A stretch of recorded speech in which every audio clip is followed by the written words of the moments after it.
April 7th, 2015, the Ochelli Effect is live on UCY.TV radio, and of course, it is a Tuesday night. Greetings to everybody who's decided to tune in, whether you have decided to check us out via your Fondle Slab of choice at your applicable application of choice, whatever it is you're doing. I thank you very much for tuning in, or if you're catching it further on downstream, I do appreciate that as well. Interesting day for me. Today I'm actually 43. So, yeah, April 7th, 1972 is the day that I arrived on this planet, most recently anyway. Take it or leave it, take it as you will. Anyway, again, thanks for tuning in, and especially if you decided to go to ucy.tv/TOE, where you can chat, listen live, and even there is actually a little donate button up there in the upper left-hand corner for me, and then a little lower than that, there's one for the network. So it would be greatly appreciated if on either case you decided to drop something in the bucket. I don't usually ask for that, but times are tough, and either myself or the network could use it. So if you support either cause, there's nothing wrong with putting a little value into something that you take value from. And that's all I'm going to say about that. Thank you. All right, so tonight, who do I have? Well, of course, it is Tuesday, and that usually means that I have Roger Landry with me, and yes, I do, this week. No, I'm not going to do an Ariana Love episode this week, but, you know, there may be another one coming up very, very soon. So we will get a little more in-depth discussion about the Middle East and all that, I guarantee you, and I hope that I can encourage Ariana next time to let a little more loose. But still, wonderful lady, very passionate about what she has to say, and all of that. So Roger Landry from the Liberty Beacon, that is the Liberty Beacon, all one word.com, is in the first hour. In the second hour, Frank Gregory Ford will join me, and I think that's going to be kind of an odd conversation because I talked to him off the air, and man, oh man. So tonight we're going to actually cover the panopticon of brutality, which is being visited upon, you know, the human species, in my estimation. We're going to start with Roger Landry and something very, very interesting. And although we may have repeated some of these things earlier on earlier shows, they all bear repeating. How are you tonight, Roger? Well, I'm doing great. And you're still a long way from Social Security, aren't you? 43 years old, huh? Yes, sir. You were born the year I went into the military. 72 was an odd year, sir. I graduated from high school, and actually, I threw my cap up in the air at the graduation ceremony, took my gown off, handed it to my mother, gave her a hug, a kiss on the cheek, climbed in the car with my father, went to the airport, and went to boot camp. I was in boot camp Wow. 12 hours from the time I graduated from high school. Well, that accounts for a lot right there because it didn't give you any sort of time to think and analyze the situation, did it? You know? Um, I joined in what was called, they used to have what's called a 6 month delay program. You went in, you signed up 6 months early.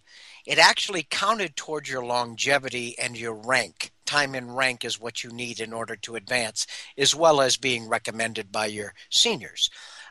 So if you signed up 6 months early, and you left, which I did, one middle of the school year, and then left at the end of the school year or graduation day. So I had 6 months where I could have at any point taken that back.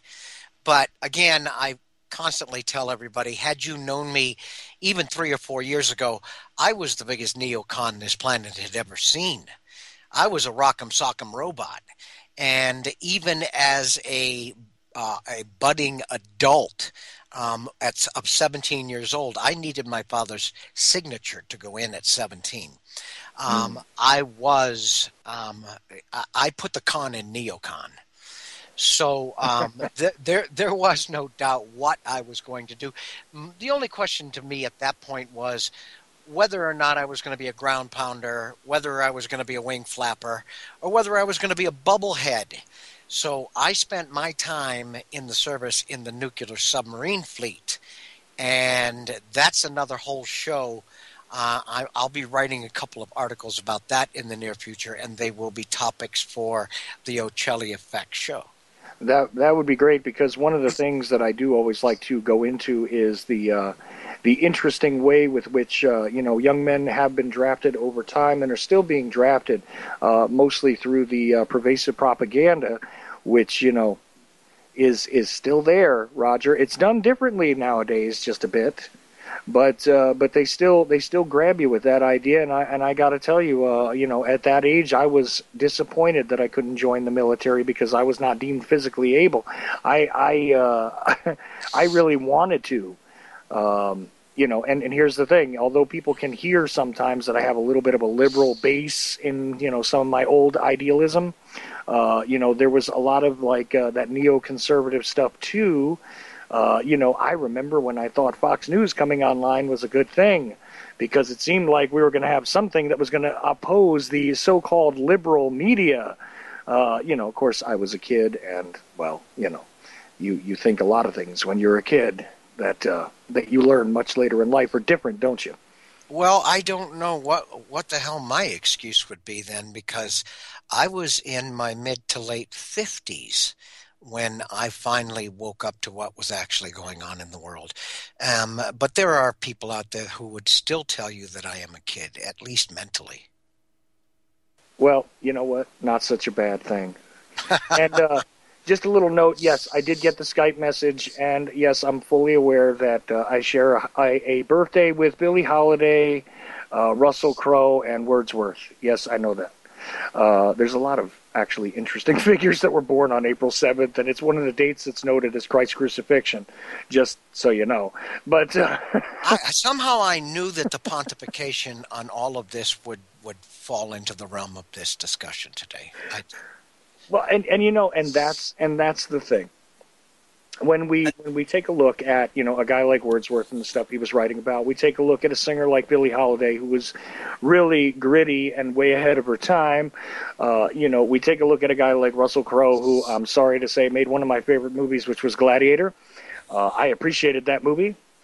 I am often in my life blessed with the feeling that I need to look up into the sky and ask the gods if they are not entertained by my life and the things that are going on this planet.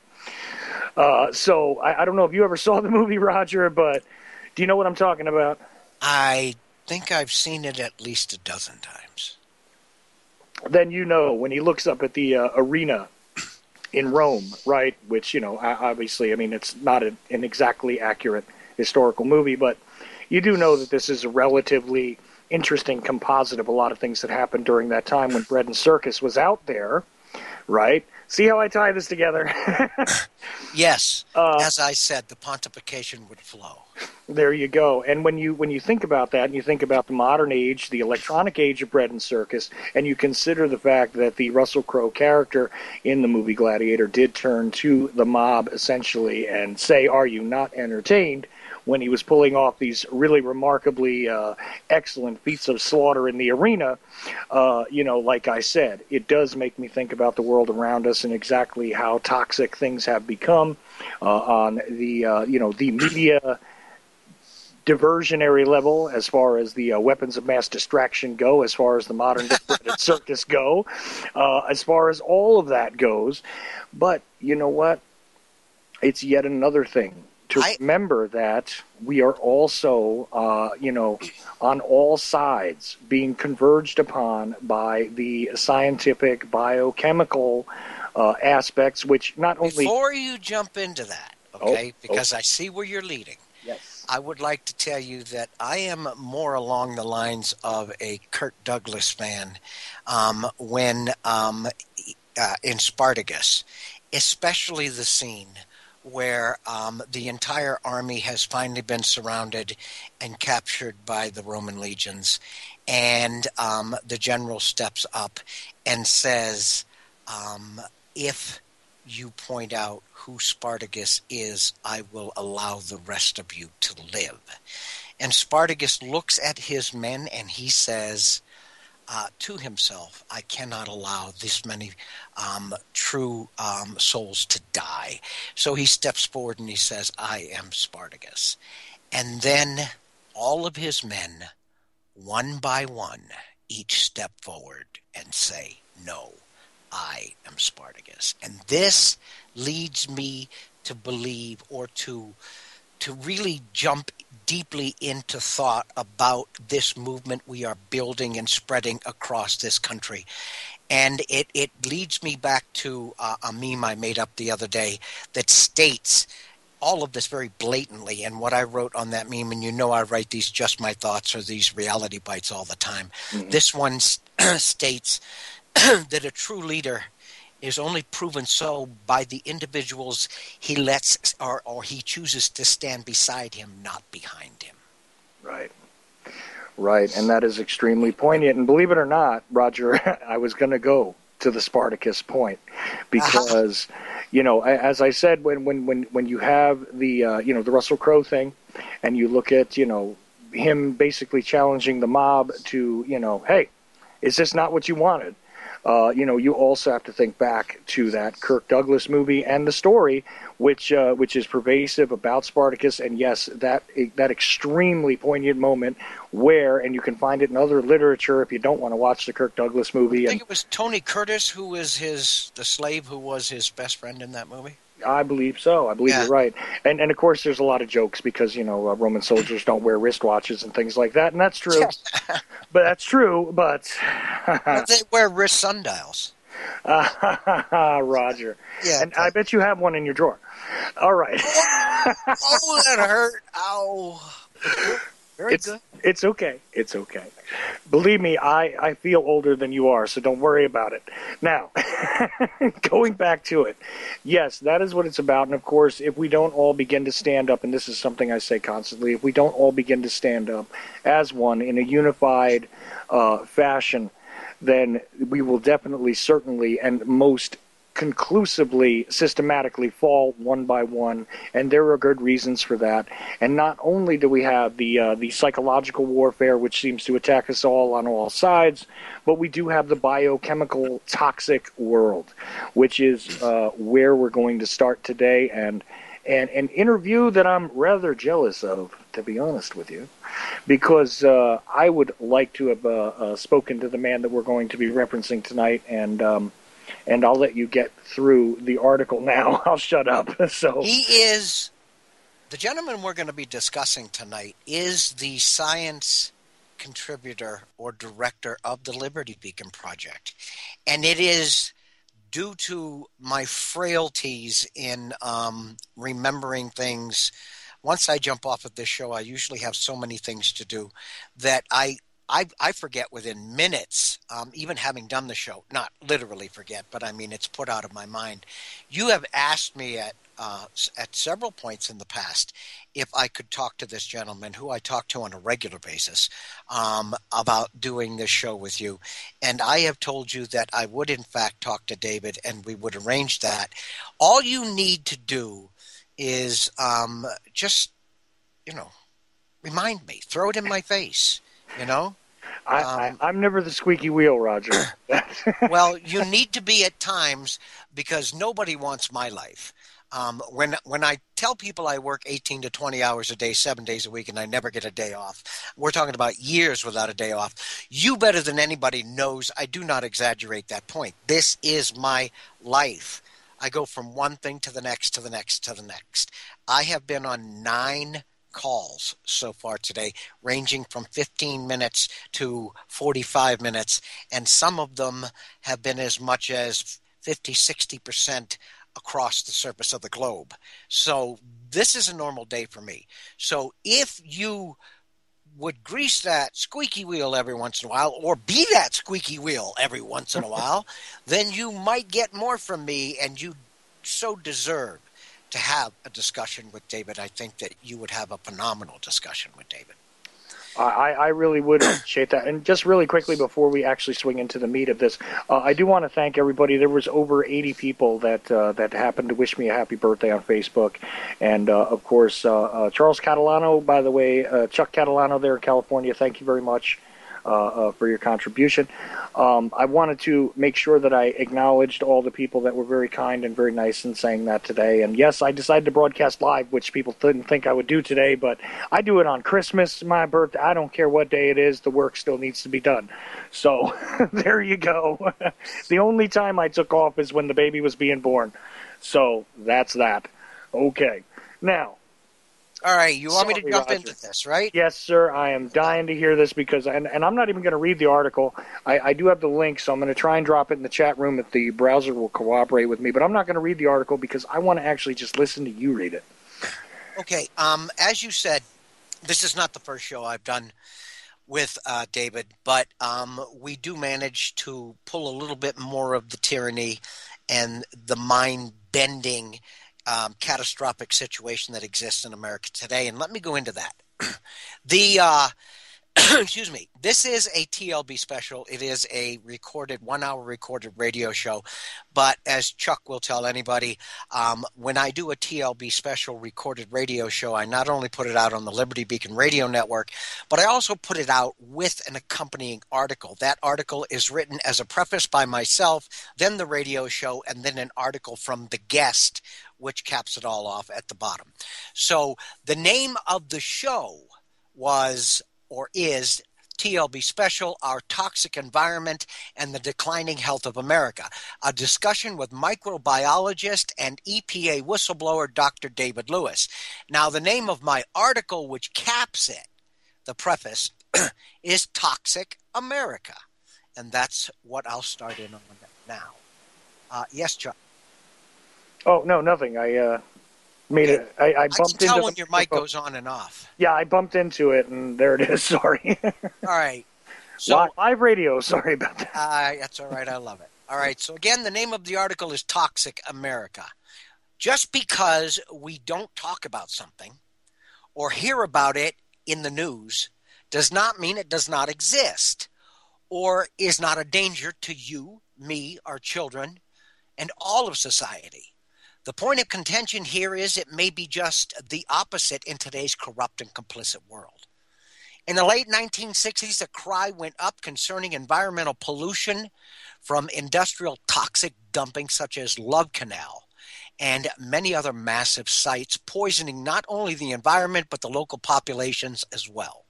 This facilitated the birth of the Environmental Protection Agency, the EPA, and the Superfund sites, designated for massive efforts of cleanup. As of February 2014, there were well over 1,300 Superfund sites designated for cleanup in America, and many more, I think as many as 70 more, proposed for that list. But that is just the proverbial tip of the iceberg. with some researchers claiming as many as 140,000 toxic sites exist in the USA alone. The levels of poisons we are exposed to in our environment today far exceed what activists could ever have imagined in the 1970s. Today, we live with local concentrations of biosolid toxins, neurotoxins, and carcinogens, millions. Yes, I'm putting emphasis on that, and I'll discuss that when we're done here. Millions of times more concentrated than what existed when the EPA was born in 1970. Yet, unlike the late 1960s and early 1970s, we hear nothing about this. It's not on the news. There's no massive public outcry, and the very concept itself seems to have left the national consciousness altogether.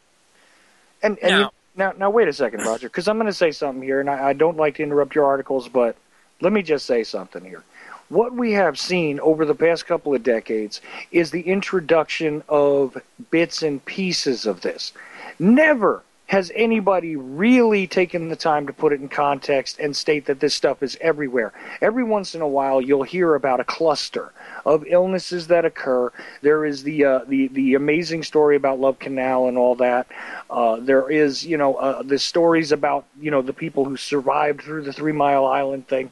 There's the stories about, the occasional well, we found a waterway which was bad, which they had in North Carolina here a few years back. You see these things scattered, almost as if they are simply presented to you like they're isolated incidents, not as if it's everywhere, right? So this is the perception. I hold up the air quotes. The perception that's out there is that there's an isolated problem here or there, and that big industry, big pharma, big whatever, does these things, and it happens sometimes, and it's the cost of doing business. But that's not the reality. Okay? 140,000 known toxic sites in the United States alone. That's the reality. Let's talk about a couple thousand that existed. About 1,200 that existed when there was a massive outcry from the public, and I remember this in the late 60s and the early 70s, which facilitated and necessitated the birth of the EPA to clean this crap up. Did you hear me? Let me read this again, okay? This paragraph is worth repeating before I continue on. The levels of poisons we are exposed to in our environment today far exceed what activists could ever have imagined in the 1970s. Today, we live with local concentrations of biosolid toxins, neurotoxins, brain damage, brain killers, and carcinogens millions of times more concentrated than what existed when the EPA was born. Millions of times higher concentrations than what triggered the birth of the EPA. And today you hear little to nothing. And as you so eloquently put, Chuck, you definitely don't hear the massive outcry that should be heard. We have the fastest rising level of cancer on the planet. We have the highest level of stillbirths and instantaneous abortions on the planet. We have the highest level of cognitive dysfunction on the planet, which includes Alzheimer's, which includes dementia, which includes ADHD, ADD, autism. We have the most dumbed down society on the planet, and yet we are exposed to the most toxic environment of any country in the industrialized world. Where the hell does "it's a coincidence" stop and "it's a fact" pick up? Now let me continue. Mm-hmm. Massive increases in cancers, autoimmune disease, cognitive dysfunctions, and many other disorders are suffered in America today.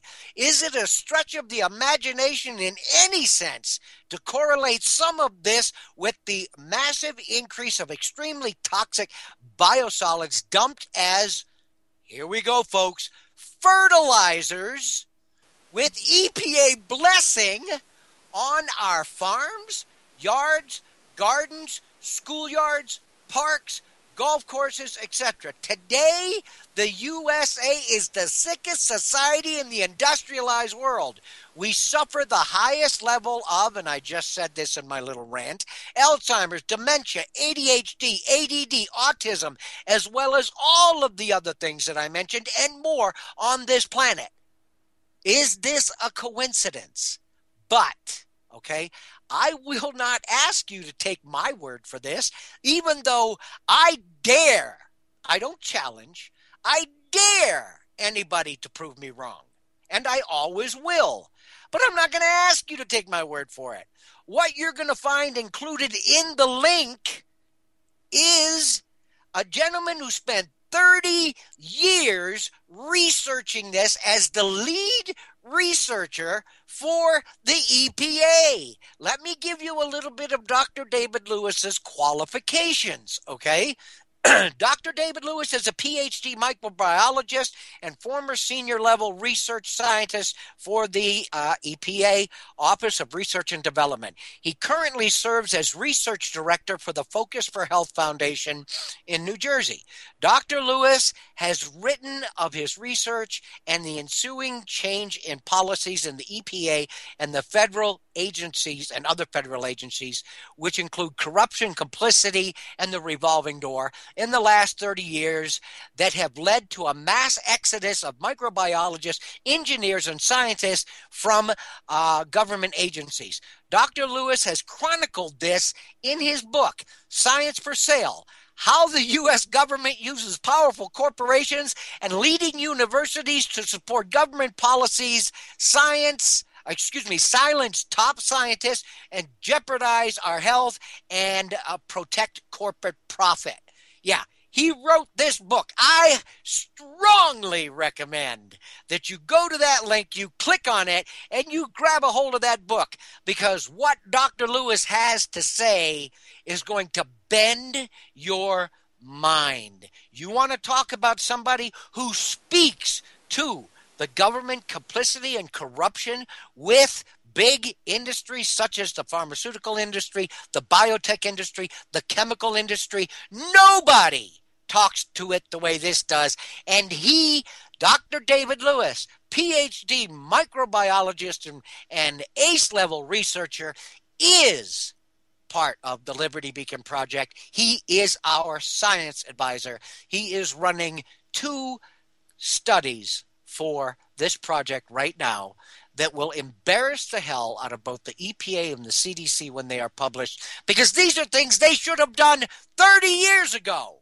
and either out of complicity or total ignorance, which I don't believe, have failed to do. So the Liberty Beacon has stepped up, and we are now, via the expertise of this excellent individual, conducting studies that will be peer-reviewed and unquestionable in their science. When you have a man of this caliber doing something like that, the last thing you will do is prove him wrong. His scientific research has been covered by National Geographic, Reader's Digest, Time Magazine, ABC's Good Morning America, BBC Panorama, and other major national and international news outlets. Dr. Lewis is the only EPA scientist to be head author on papers published in peer-reviewed journals like Lancet, Nature, and Nature Medicine. He spent the majority of his career looking at environmental and public health issues, from soil contaminated by sludge from water treatment plants, the topic of this discussion we're having right now. Now, let me get through his article real quick, and then we're going to open up the floodgates, because there's some things I want to tell you, in not only things you will hear if you listen to this hour-long discussion I have with this outstanding individual, but some things that I have discussed with him in private conversations, which will be coming up either on later shows or on articles I will write with the information he has provided me. David's article, which is right below his picture or right below the actual link to the show, is Biosolids, the elephant in the womb, spelled WOMB. To protect research funding, managers working in government, industry, and academia sometimes pressure scientists to support government policies and industry practices. Such pressure can lead to projects with predetermined outcomes, data fabrication, and suppression of valid results. Institutionally driven scientific misconduct has taken a particularly heavy toll on investigating adverse health effects associated with highly complex mixtures of pathogens and chemical pollutants in land-applied sewage sludge, aka biosolids. And you're going to hear the word biosolids a lot in this conversation.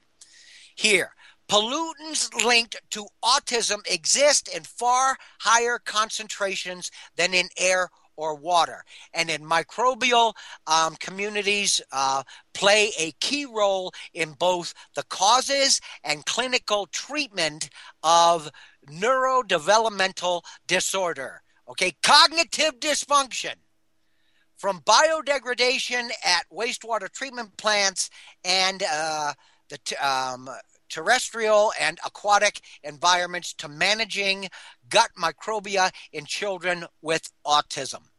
The Clean Water Act requires industries to pre-treat hazardous waste before discharging them into sewer systems. In 2014, EPA Inspector General concluded EPA regulates hazardous chemical discharges to and from sewage treatment plants, but these regulations are not effective.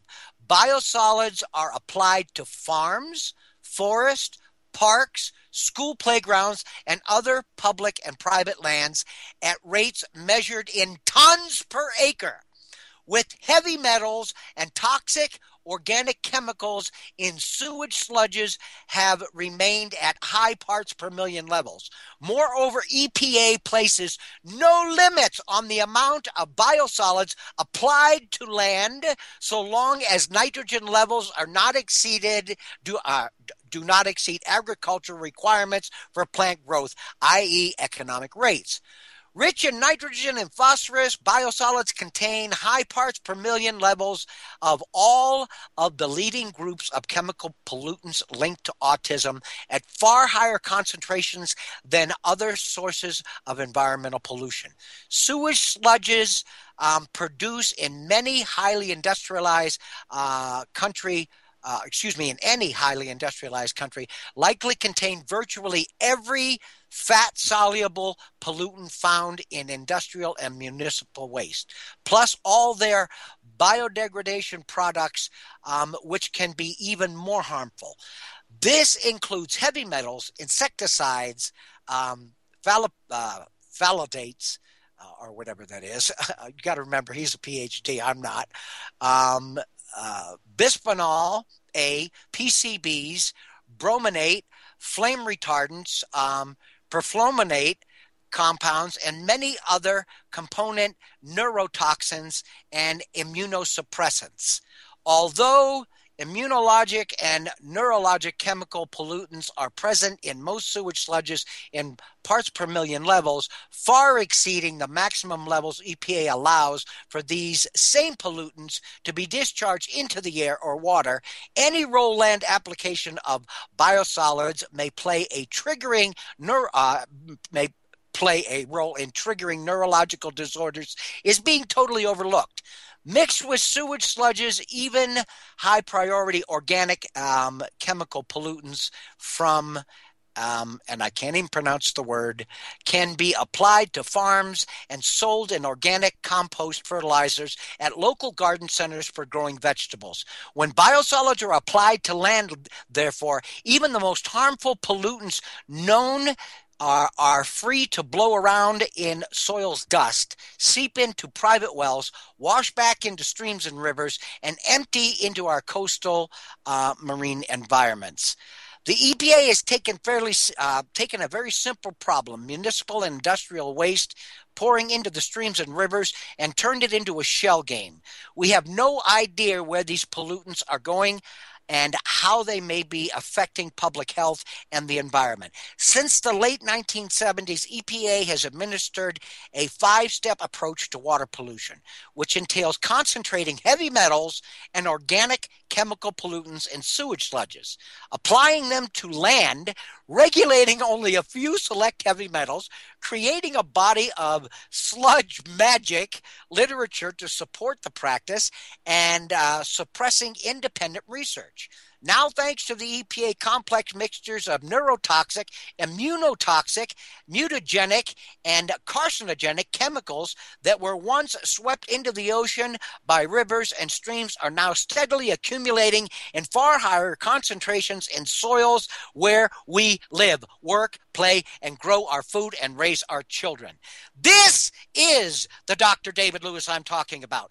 This man states clearly on this show and other shows I have done, which are available to anybody via the Liberty Beacon Project websites, these concentrations, what do you have? What is sewage sludge? It is everything that comes out of the sewer. And you must remember, it is not illegal for industries within these municipalities to dump their waste into that sewage line that your crap, your defecation, and your urination goes into. So all of this goes into this sewage plant, and it is boiled off, supposedly heated, and the water is extracted. It is filtered for certain toxins and then re-released in for us to use, or released back into the rivers or into the aquifers or whatever we use to supply our water. What is left is a concentrated sludge that, when dried out, looks like dirt. Within this sludge are concentrations of carcinogenics, fluoride, which is in your water, heavy metals such as mercury, the most toxic substance to human physiology known on this planet, naturally occurring and deadly to the brain and the central nervous system, and aluminum, which is right behind mercury in its toxicity. These are both also neurotoxins known to slaughter brain cells. Fluoride has neurotoxic properties known to kill brain cells. So what you end up with after your water treatment plant filters all of this crap out of your water is sludge with millions. I will say that again. I really want emphasis here. Millions of times the concentration that triggered the birth of the EPA in 1970. These concentrations are millions of times above what triggered the EPA. What do you do with fluoride, which is a byproduct of manufacturing fertilizers and manufacturing aluminum? Well, it would cost these manufacturers as much as $6,000 a ton to dispose of this fluoride properly. So instead, they have corrupted the system to support the lie that it will strengthen our teeth and it should go in our water. So instead of paying $6,000 a ton to get rid of this highly toxic fluoride, they sell it to municipal water supply or companies to put it in the water at, say, $1,000 a ton. So what they see is a relative $6,000 profit, $7,000 profit, from going from $6,000 to get rid of it cost to a $1,000 profit in selling it. All right. Now let's go back to the sewage sludge.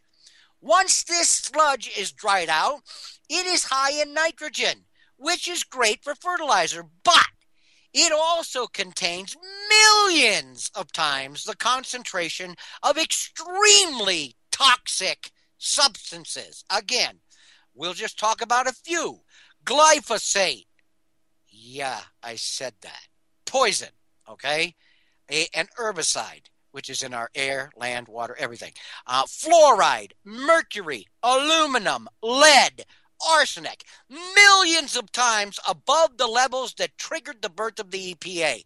But what the EPA tells these companies they can do, these water companies, is they can sell this for fertilizer. And this stuff can be spread via metric tons of it per acre of land. You heard me state that in this article, straight from the horse's mouth, Dr. David Lewis, who did the research on this when he worked for the EPA, knows it to be a fact. Part of the reason why they fired him, part of the reason why he sued them for firing him, was because it became a whistleblower. I'm telling you that these are allowed. These sludges are allowed to be sold at your local Walmart as bags of fertilizer for your organic garden. They go on your kids' playground, their school playground, your golf courses, your parks. And the EPA knows fully damn well how toxic and poisonous this is, and absolutely allows this to happen knowing this. We have the most toxic soil on the planet, and the level of poisons in our ecosystem today in the United States is so far beyond what triggered the birth of the EPA in 1970. It's insane. The difference being in 1970, we had a bunch of activists that rose up and said, you need to do something about that. Today, just like you don't see war protests anymore, which you did in the 70s, you don't see anybody jumping up and waving a sign saying, toxic America, until the Liberty Beacon and Dr. David Lewis steps in. Well, I'll tell you what, Roger, it's kind of funny because I posted in the Ochelli Effect radio show discussion group on Facebook that if anybody wanted to make comments about what was going on the show, that they could, questions, whatever. And, of course, guess what comes up right away? They start talking about the pesticides. They're talking about, Yes! All of that stuff going into the food we eat, because if the soil is toxic, therefore the food is toxic. Yes! And guess what we didn't actually get to, but it all works hand in hand. How about those trails being sprayed over our heads? I wasn't done. I was going there. I knew it. That's just wanted to let you know that's what's happening over there. And this is because I told them I'll try an experiment and see if you guys want to discuss this on the show. You can add in through the Facebook group, and this is what I'm getting. So, well, let's talk about that for a second, okay? What we have as the basic and the main component in the large portion of what is being sprayed in our skies today is nano-sized particles of aluminum. And why would we use nano-sized particles of aluminum sprayed into the upper atmosphere? Well, that actually has a logical reason. I'm not telling you it's good. I'm telling you it's logical, okay? Nano-sized particles simply because they have a very, very low mass. So they have a very long hang time. Nano-sized particles of aluminum sprayed out in an aerosol will reflect. Aluminum has a very reflective surface. So it reflects sunlight, and when you reflect sunlight, you cool whatever is below that spray. Now, we live in a gravity well.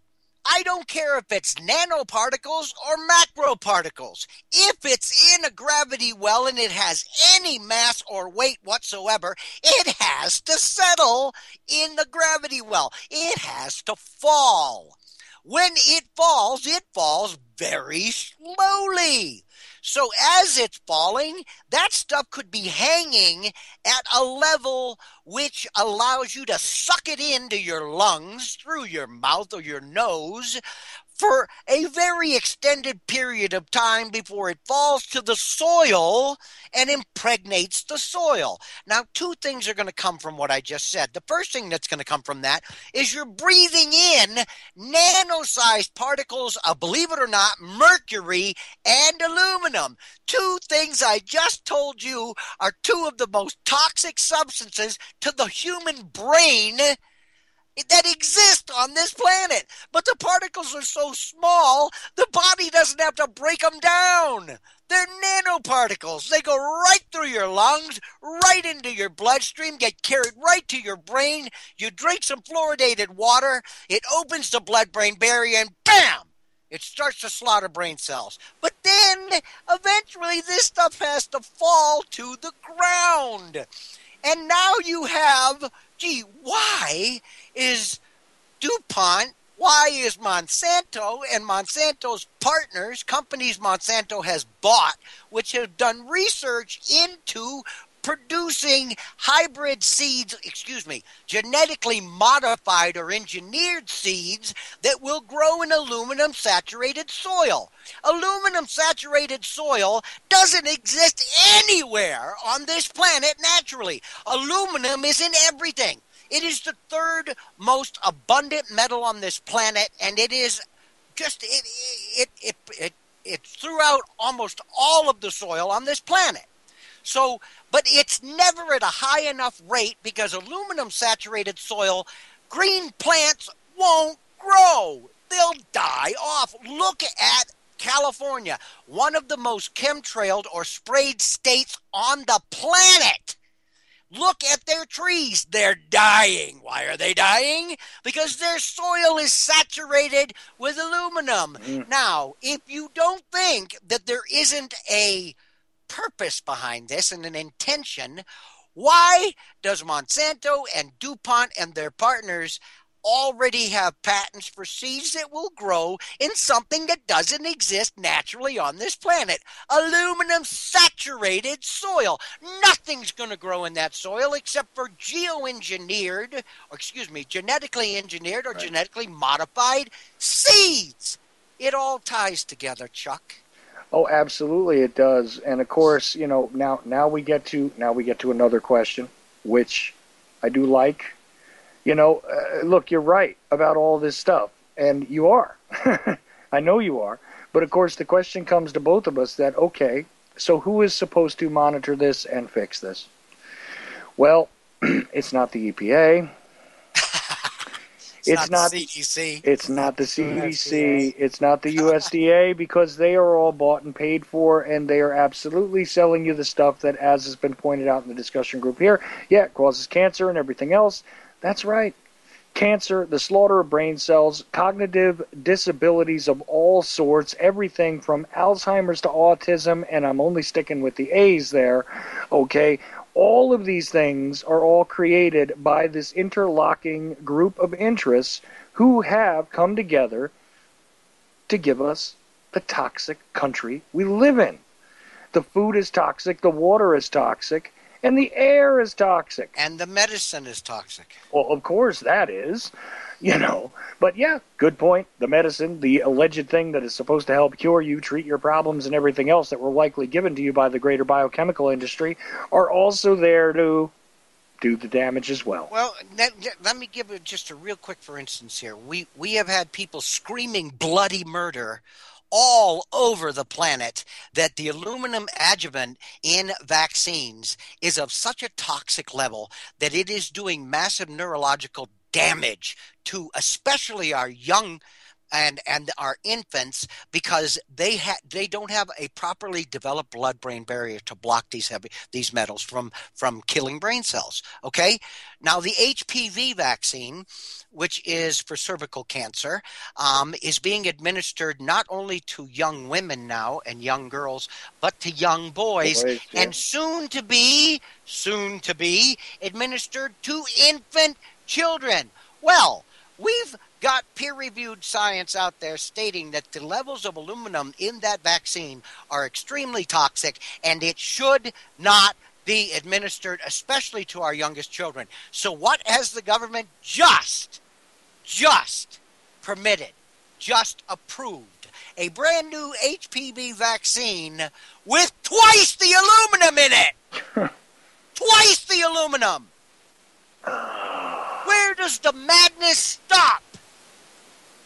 Sorry, Chuck. No, it's how angry I get. It's okay, but you know what? This is a poignant question because, after all, the alleged individuals who are supposed to monitor, the alleged individuals who are supposed to do things that give us regulations that protect us from this kind of stuff, are encouraging it, working together, Allowing hand it. in hand, It's more than allowing it, encouraging it. They're allowing it. and allowing it. Yes, you know what? You're right. There's a difference between encouraging and allowing, and that is correct too. But both are being done. Both are being done. You want to hear another very blatant example, and most of you will be aware of this, but I'm using it in context to the discussion we're having right now. Sure. When, okay, it was discovered that tuna from the Pacific Ocean contained a given level of radioactivity, the EPA and the FDA got together, bounced their heads together, and came up with an allowable level of radioactivity within the fish that you buy. Anything above that is considered to be hazardous over an extended period of time to human physiology. Mm-hmm. They came up with this level and they said, stop! Nothing above this level will ever be permitted in the fish you sell the public in America. Right. Well, due to Fukushima, a few months ago, the government, in the dark of night and unbeknownst to a massive majority of the American public, raised the level of radioactivity permitted in the fish we are sold from the Pacific Ocean. Raised it by a massive amount and didn't tell anybody. Hold on 1 second, because I need to say something about this. If the first level was set by scientific research proving that anything above this level would do harm to the U.S. population, how the hell do you justify by doubling it or tripling it and not telling anybody? How do you justify that? Because the first level was set as a level to keep harm from you and me. So if you double it or triple it so that these companies can keep selling us this fish and we can keep eating it, well, this is what I told a friend of mine who asked me about that, because I put that in one of my recent articles, what I just said. She said, so what do? I said, you go out, you go to a secondhand store or an Army surplus store, you find an old Geiger counter, and you run it over every can of tuna fish you're about to open. And what I'm going to tell you is you might not be opening too many of them. Yeah, I've said several times I can't eat tuna anymore. It's not a possibility for me. It's not just tuna. Oh, I know. Use tuna as an example. No, tuna's an example, but literally I don't eat any seafood anymore. I can't. I don't trust it. I don't think that any of it is safe. And you know what? Well, Atlantic, if you're talking the Atlantic and you're talking lobsters and things like that, a lot of research is done by the states in New England to make sure that their products are pretty safe, because a lot of their economy relies on it. But in the Pacific Ocean, I'll tell you something, I won't even swim in the Pacific Ocean anymore, never mind eat something that came out of it. But Roger, to me, it seems like the only safe bet is to not bother with any of it, to be honest with you, because... Okay, so when do you stop? Where do you stop that, Chuck? Because we know that our food, because these are nano-sized particles of aluminum, are sucking up through their roots the aluminum and the toxins that are in the soil. We know that the toxins and the radiation is poisoning our fish.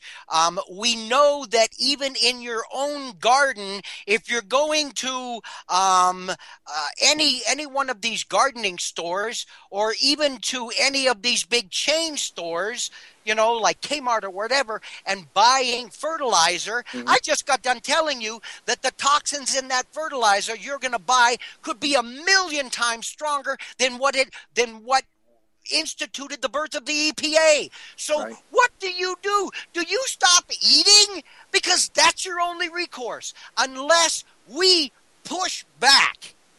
Because you and I have discussed this, Chuck. That's it. There's no place to run anymore. You have to eat. You have to breathe. You have to drink. You might not have to take your medication, but pretty soon that might be mandatory too. But see, that's where I was going with this, Roger. Absolutely, is that if you take it and you continue on with the math, okay, None of the oceans are any longer safe. None of the air is any longer safe. All the ground is contaminated, and all the seeds are GMO'd. So, where do you go? The only way that we can deal with this is to begin to push back and tell them that this is not what we want. We refuse to do it. If you put one of those industries on their back by not participating, by not, indulging, I think that's the only way to go. I mean, Or but by then again, exposing the mhm. senators, the congressmen, and the high-level administrators who are supporting and complicit with this, exposing them, recalling them. Don't wait till the next election. Recall these people. Does anybody out there know what a freaking recall is? Why isn't that happening all over this country?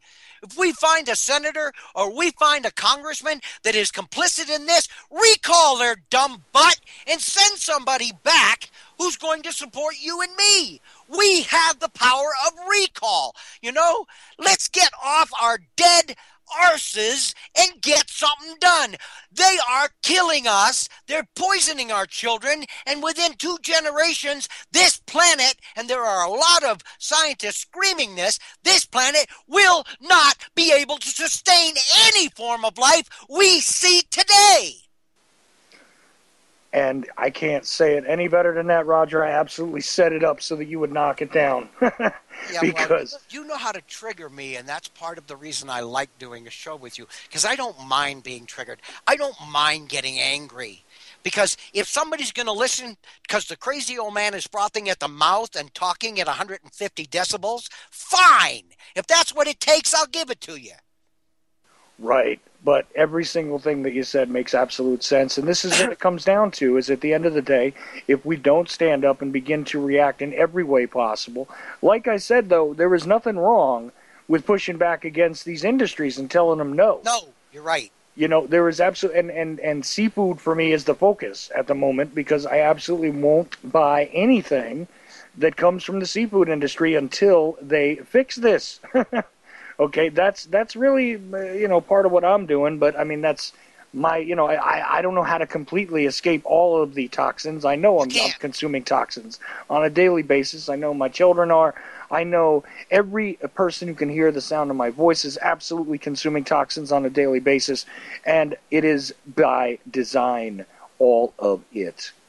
And the only way that we're going to deal with this is to be able to push back and tell them no, and tell them no on as many different levels as possible, whether it is through your more localized legislature, through your representatives that you send to the District of Semiramis to try and deal with all of this. Okay, it doesn't matter. Every single which way that you can think of is what has to be done here. There is no wrong answer for pushing back on this, as far as I'm concerned. So this is what needs to be done. And the first thing is to say no to this stuff, and to say no to the individuals who support it, to say no to the individuals who are bought and paid for, that are making this happen and continuing to allow it. So, absolutely on point. And, And my throat is just about gone because I did a rant already this morning before I got to you. Well, I'm sorry about that, but look at it Oh, this way, don't Roger. apologize. I actually think that your show is one of the high spots of my week because I do get a chance to be myself. When I do a show with a guest, okay, I am very respectful. I talk on a very level plane. I don't scream. I don't holler. I don't. You give me a chance and you actually instigate my ability to put the word out the way I feel I do it best, and that is sitting on the edge of my chair, frothing at the mouth, and beating on the table with closed fists. There you go, and this is the type of passion that is needed. People do need to get more active in one way or another. Nothing against the marches against Monsanto. Nothing against the the protests of boycotting this and that industry. All of it needs to be done as quickly as possible and as much as we can do it. So I encourage everybody to think for themselves and to figure this out and to understand that there is no particular point at which in the panopticon it is a bad place to push back here. So that is the reality of it. And we're just about out of time, Roger. I know it just flew by, didn't it? It did today, and I'm sorry. I kind of made a little bit of silly conversation to start with, but Oh, I liked the conversation at the beginning. a little bit of fun once in a while. Before we get into this, because if all we did was focus on every single terrible thing that was in the world, it gets a little depressing. So I do occasionally decide to have a little bit of fun with something or other. And but at the end of the day, we are trying to make some very serious points here, and I hope Well, laughter is one of the best medicines in natural medicine. that nature gave us exactly. So so hopefully all of these things have been well received. And Roger Landry, again, the founder, the main ranter, the incredible guy that I like to call my friend. Also, just for a little note there, my friend Feelings mutual, Chuck. who is the founder and the head guy there at the Liberty Beacon, all one word, thelibertybeacon.com. And I advise you to check out that website directly for this article that we discussed tonight and all of the stuff that is on there, because it is all important and it is all necessary. So there you go, Roger. I don't know what else you might want to add in there right as we're about to trip into the second hour with Frank Gregory Ford, but it's up to you, sir, if you got anything else you want to say or if you want to point anybody at anything. Yes, I do want to say something. Sure. I want to say that one of the good things I know of out there are individuals like Chuck Ochelli, who spend so much time every week trying to do exactly what the mission statement of the Liberty Beacon Project is, the eradication of programmed ignorance. And it is individuals like you that I salute on a continuous basis, my friend. You are appreciated. Thank you, Roger. I really do appreciate that. And look, have a good night and rest your throat a little bit before you take Yeah. off your phone calls, okay? All right. Take care. All right. Take care, Roger. Bye. Bye-bye. Roger Landry once again. And, I definitely, I can hear it all. I can hear it all. I can see it all. And I'm telling you right now, there's nothing more pressing than that issue. However, we're going to change gears a little bit. And Dr. Ford, I think I hear myself kicking back a little bit. There we go. I think I'm gone now. How are you? Yeah, you do. You do, Chuck. Good afternoon. Oh, yeah, that's right. It's afternoon where you are. It's evening here. It's a sparkling afternoon after that big storm that went through earlier this morning. Lightning and thunder, the whole bit. Something we never hardly ever see in California here. Well, you need the rain, don't you? Oh, boy, do we. It could start raining from here till the end of next month, and we still won't be caught up. We've been in a drought for 5 years now. So any rain is appreciated rain, for sure. Right, absolutely. And, of course, Frank Gregory Ford has been on my show several times. Most notably, we have discussed his efforts to blow the whistle on WMDs in Iraq.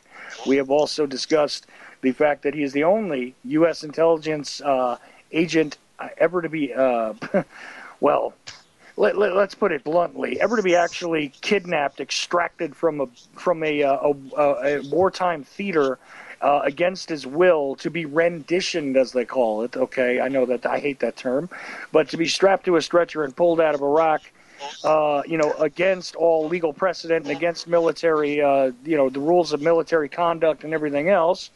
But not only that, an individual who also enlightened us as to the realities of torture and stuff like that. His command was the one at Abu Ghraib, just to catch everybody up.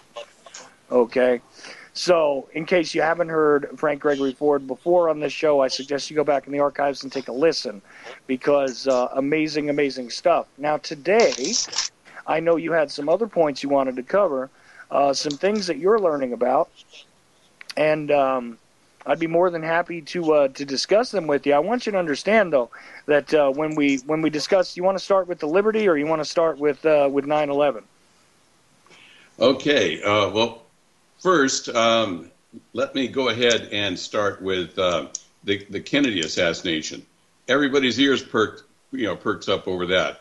So, I think it needs to be brought out that Now it has been established that Kennedy was shot from the front, not from behind, not the sixth floor, in the bookstore or anything like that. The book repository, nothing like that. And also the 32-point matching fingerprint, okay, has been, interestingly enough, has been finally identified. That was located on the windowsill, the shooter's windowsill in the Texas Book Repository. So, and it's very interesting who that fingerprint belonged to, and it's very interesting to find out who that person worked for. Okay. Okay. So Now, Dr. Ford, you do know that I have studied the assassination at great length. Okay. I'm going to tell you this. Your first point about all of the shots coming from the front, amazingly, yes, you are absolutely correct. When it comes to that, I had crime scene investigator Sherry Feaster on this show to discuss the actual realities of what the trajectory would be based on the existing evidence. And guess what? You're absolutely correct. Those shots seem to have emanated from the front, not the side at the grassy knoll, but from the front. So front. that is a reality based on an expert that I have actually brought on this show and discussed it with. But, of course, it's something I've learned over time. Now, when we get into this fingerprint evidence, there is a lot of problems here. I know what you're going to say, but I want you to understand that that has been disputed quite heavily among experts. Now, I know about Mr. Darby and his alleged qualifications and things like that, and what was revealed via that fingerprint. But I've got to tell you that at this time I defer to, again, one of the experts who actually is in charge of giving these individuals their certification in fingerprint analysis and the newer technology, which has proven that that was not Mac Wallace's fingerprint. And the reasons for that are kind of interesting, and what has actually happened. And that's going to be published very soon. That hasn't been completely published at this point in time, but others have over the years sort of gone back and forth about that. And that fingerprint was the only unidentified fingerprint found on the sixth floor. It was actually found on a cardboard box. I've examined the photograph of the fingerprint myself. I am not a fingerprint expert of any kind, so I do defer to the experts, and I would say that the majority of experts who have examined the evidence do state that it does not belong to Mac Wallace, and what they used was his, believe it or not, his Marine Corps records, which did include a set of fingerprints to make the comparison to the existing print, which is only available through the National Archives at this point by getting a photograph. Okay, so I know where you're going, and it does seem extremely fascinating, but to place Mac Wallace on the sixth floor is not a real physical possibility. You've got one small fingerprint that is highly disputed, and I know that Darby did say that it was true, but unfortunately, I do beg to differ and say that experts who have done it with more modern technology have found that that's not correct. So... But as far as that trajectory from the front, though, Dr. Ford, absolutely, unequivocally, the only solution to the existing medical evidence that we see, and that includes the x-rays, the photographs, and the scientific analysis of all which is available at this point in time, points to only that those shots could have emanated from the front. So that is entirely true. The second one, I would dispute and say that there's heavy, heavy disputes on that, and I just wanted to make you aware of that. And it could be, and believe me, this thing has been bandied back and forth in the community for a long time. So, and I understand how you could come across that, and a lot of people have come across that and been sort of misled. And here's Chuck, hey, there's a couple of things, Chuck. Sure. Okay, first of all, happy birthday. It's your birthday today, isn't it? Yes, it is, sir. Okay. Yeah, and a happy birthday it is. Okay, and secondly, did you hear me say the name Mac Wallace? I didn't say the name Mac Wallace.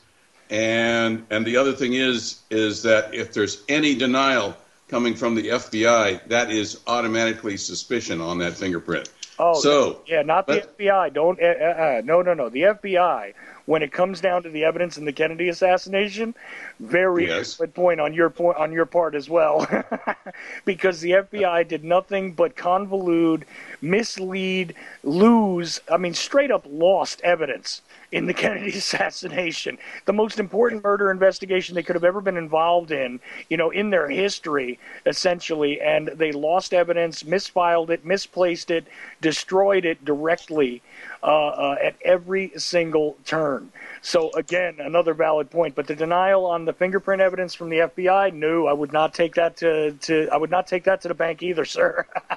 No way. All right.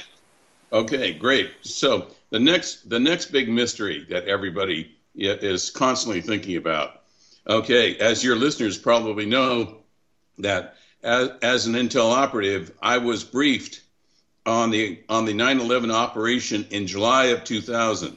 Okay, and that should pique everybody's interest right there. July of 2000. It happened in September, okay, of 2001. All right, how could that happen? Well, the first things that everybody should remember is it was Lieutenant Colonel Anthony Schaefer of Able Danger that briefed me and my group, okay, our group in Arizona, okay, at an intelligence training facility, and we were informed that this is going to happen. This is going to happen, okay? So there were, and we were told, as I told your listeners, to go home and get our affairs in order, because there was a good possibility that somebody in the group was going to die pursuing the terrorists that were going to launch this attack on the United States sometime within the next 18 months. Right. And this was a full 14 months. A full 14 months before it happened. Yeah. Right. And we had the exact targets that were hit, that were struck. Okay. Now the big thing is that, and this morning I even got a call out here from somebody claiming to be the expert. I didn't know there was such a thing as an expert on 9/11. Okay. It's amazing to me. Here I am being briefed on this stuff, being in the field of counter-terrorist operations for 30 years, 3 decades, and all of a sudden here's all these experts showing up, okay, that are telling me how I've got it all wrong.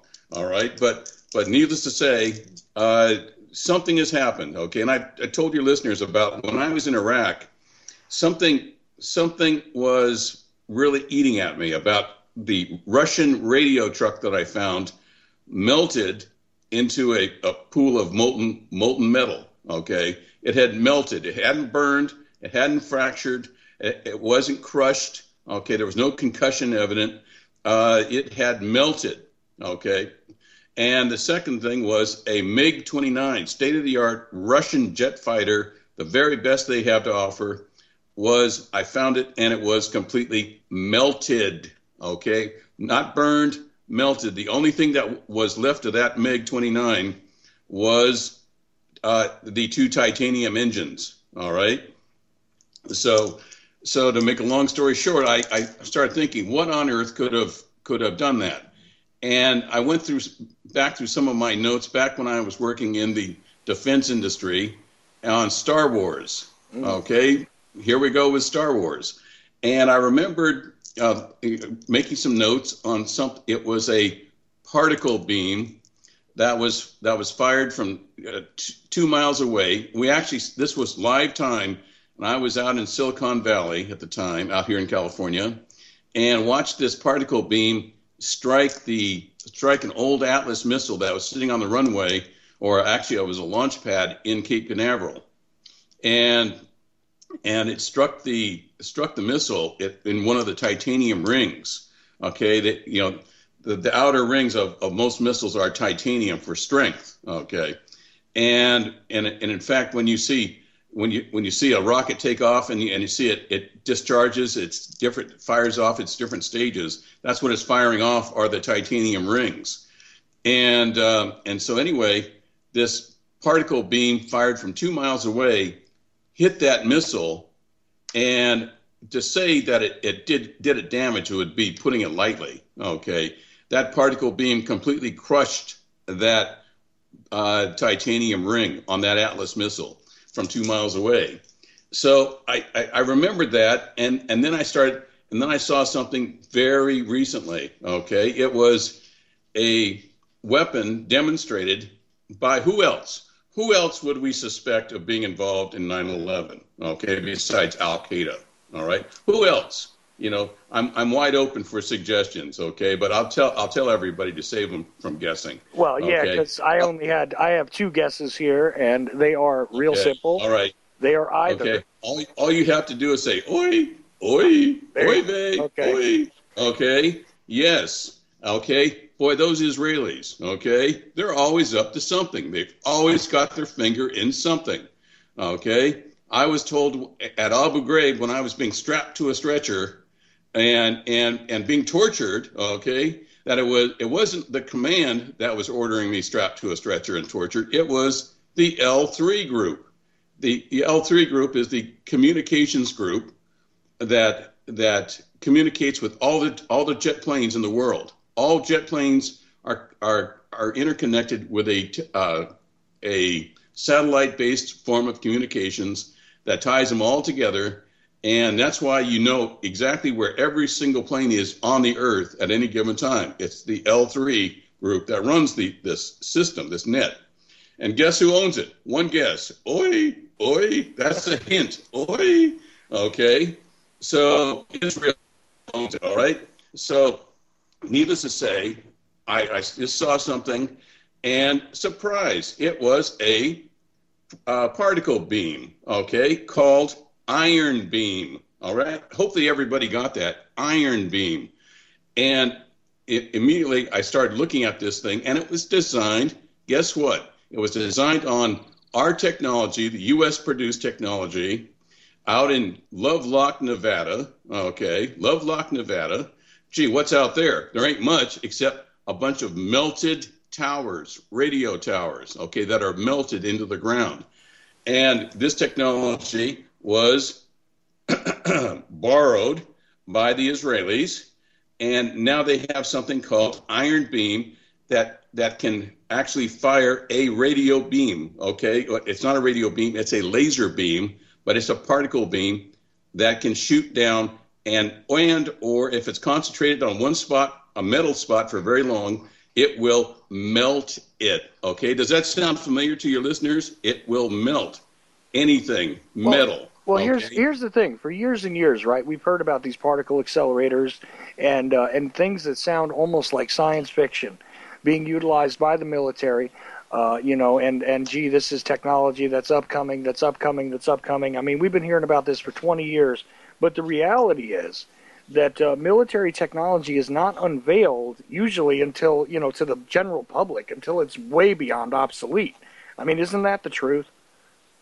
That is the truth. And if it wasn't for me standing in front of a melted Russian military truck, and a melted Russian MiG-29, I wouldn't have thought it existed. So I started thinking, okay, all right, 9/11, all right, okay, the World Trade Center. They're still talking about how those towers were brought down, okay. And the Israelis, they don't do anything unless they triangulate it to a factor of 3. And what I mean by that is it's like the Kennedy assassination. Okay, there wasn't a lone gunman. There were 3 gunmen shooting at him. Okay, and in this case, all right, with the towers, there were 3 systems that were integrated to bring those towers down. All right, and if anybody doubts that, okay, here's the first one. Okay, the first one is look at the microwave towers, the directional beacons from the microwave towers when the buildings were struck, okay, by the planes. The microwave towers immediately turned, okay, and you can see that in several photos. See the microwave towers pointing at the World Trade Center. And if anybody thinks that doesn't have any effect, go right now while I'm on the radio. Go right now, take a stainless steel fork and throw it into your microwave and turn it on. All right? See what happens then. Okay? If you think I'm even remotely, wrong about this, think again. Secondly, okay, there were the firemen, okay, that have testified many, many times that there were rivers of molten steel. Those were the toughest steel girders ever made for a building. Those steel girders were actually certified by Underwriter Laboratories. Okay, those 77 girders, okay, were all certified as being able to withstand any heat, virtually any heat. Okay, there were rivers of molten metal flowing down the inside of those buildings, according to the firefighters. Right. And This was reported on my show on Saturday by a firefighter who said that he was there at the time, and we've heard this and heard about this over and over again.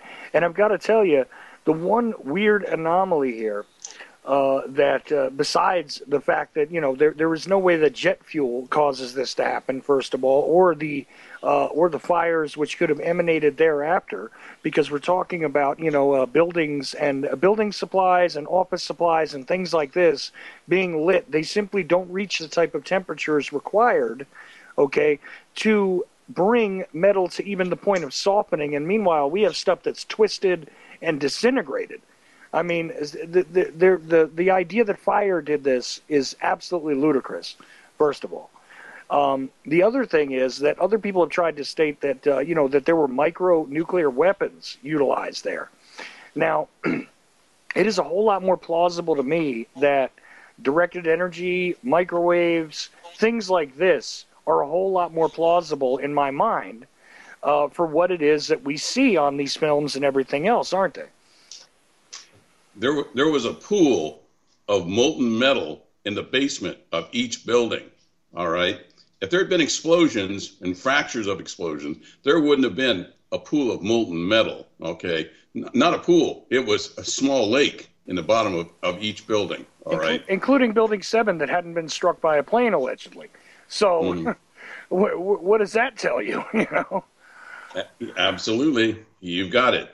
So that means that like the Russian radio truck in Iraq and like the MiG-29 that was melted into pools of molten metal, okay, that's what happened to the World Trade Center, okay, the WTC, all right?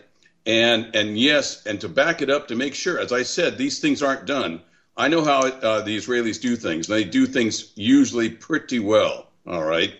And there was a third factor, and this is undisputed. If you want a smoking gun, forget it. We have the gun. And then there was sulfonated thermite, all right? The sulfonated thermite could be easily detonated, to cut those girders, okay, by a particle beam. Particle beam as in the Raphael Arms Group of Israel, okay, and the Iron Beam system, off the shelf. You can buy this off the shelf, set it up, and bring down your own building, all right? That's what this amounts to, okay? So, yes, it was those buildings were triangulated, and it had been set up using off-the-shelf articles, okay? There was nothing exotic about it. There was no, in my mind, there was no micro-nuclear devices that were detonated. No, these were long-established, off-the-shelf systems that worked. They worked every time. Mm-hmm. And like I say, the dustification, okay, everybody talks about the minor explosions and dustification. Like I said, I challenge anybody to take a fork or a steel knife, throw it into your microwave, and turn it on. See what happens. You want to see explosions, and sparks? Boy, just make that on a skyscraper scale, okay? Then you have what happened to the World Trade Center, all right? In my mind, there is no doubt now, after seeing what I've seen, knowing what I know, that's what happened. That's what brought these things down. So everybody says, well, hey, what about the planes? Both buildings were designed to take a 747 strike. Okay, they were engineered to take a much larger strike than what they took with those planes. And I've heard the radio intercepts from people around the building saying, look, there's no more flames. The flames are out. It has stopped burning. Everything is just smoking now. Okay, and the buildings were still standing. Okay, surprise. All right. Right. Even years later, we heard tapes of the firefighters through the radio transmissions explaining that they were up on places like the 80th floor and that they had controllable fires. They only needed one more line to take care of the fires that were present.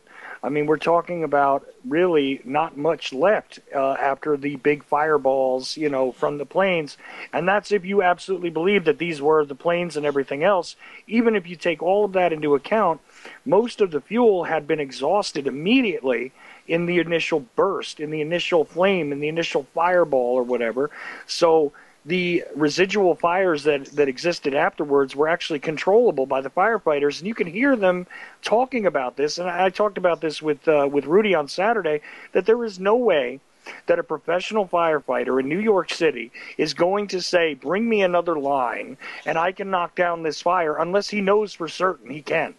Okay, they don't do stuff like that. If it was uncontrollable, completely an inferno, something that was like 3,000 degrees, that was melting steel and everything else, they would have ran. Done. There would have been no way for them to deal with that.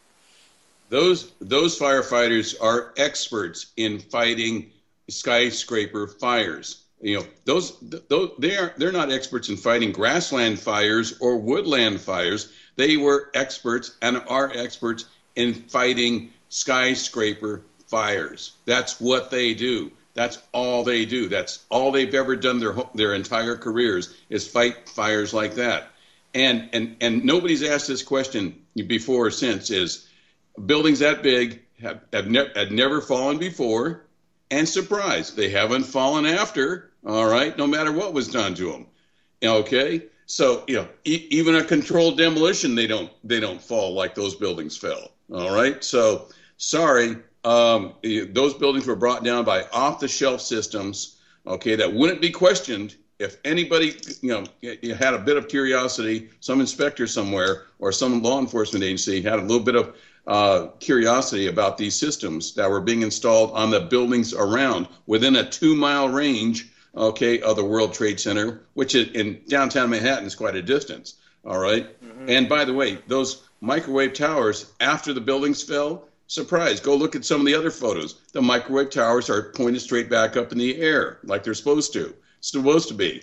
Okay. In other words, they rotated back up. So there you've got your justification issue, your minor explosions that would be heard, and you've got the rivers of molten metal pouring down those girders into the basement of the World Trade Center. That's what brought the best engineered buildings of all time. That's what brought those buildings down. Okay. Right. Period. Previous to September 11, 2001, no steel framed, concrete reinforced building of these types had ever fallen as a result of fires. And since, besides those three on that particular day, it has not happened again. Now, in addition to that, this is the only thing that really starts to make sense, because we've heard all these different things, like from Willie Rodriguez, from all these other witnesses on the ground talking about this shaking, these explosions they heard, all of these different things where they heard explosions under them, over them, in different spots where planes couldn't have even struck, and everything else. If you think about it, if you're talking about a directed energy kind of weapon where you have the microwaves reacting on the steel, this is the only thing that begins to sort of make sense, right? That's absolutely correct. You still there, Chuck? Oh, yeah, I am. I was just okay. I had muted because I thought you were going to say something else there. But okay. Yeah, I mean, that's the way I see it. And this seems like a whole lot more of a reasonable hypothesis. Now, here's the thing. You have the microwave towers, and you're talking about a three-way kind of thing. You have the nanothermite and you have the microwave towers. What's the third part? Okay. As I started to say, one of my heroes when I was growing up was the Harry Houdini, the great escape artist. And he said one of the secrets to his success as a, quote, magician was redirection. Redirection. All right? Getting everybody to look at something that is going to capture their attention while you do something else over on the side. Okay?